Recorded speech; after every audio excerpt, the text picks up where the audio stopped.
في حاجات كده في حياة أي شخص قادرة إنها تنقلك من حال لحال، اوعدنا يا رب. حاجة كده ترتيب رباني سبحان الله.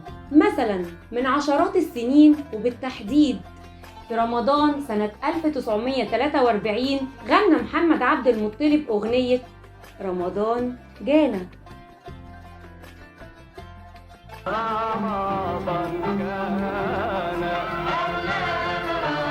ومن يومها والأغنية دي أهم من البيان الرسمي لهلال رمضان. أول بقى ما نسمع رمضان جانا وهو عبد المطلب بيغنيها نعرف على طول إن رمضان بكرة. وبرغم الشهرة دي كلها أحب أقول لكم إن عبد المطلب غناها بالصدفة. كان الوقت ده وقت الحرب العالمية التانية، وحرب يعني كساد ووجع قلب، وكان طلب زي كتير من الناس في الوقت ده كان بيعاني من حالة إفلاس. ويشاء السميع العليم إن الشاعر حسين طنطاوي يعرض أغنية رمضان جانا على المطرب أحمد عبد القادر اللي كان في نفس ذات الوقت بيحضر لأغنية وحوي يا وحوي.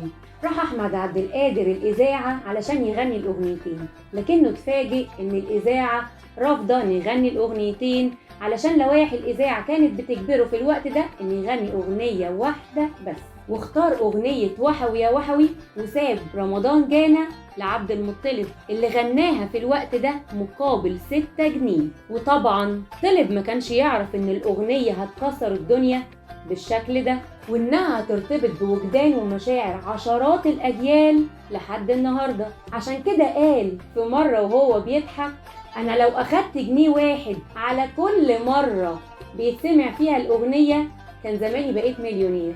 وبس كده.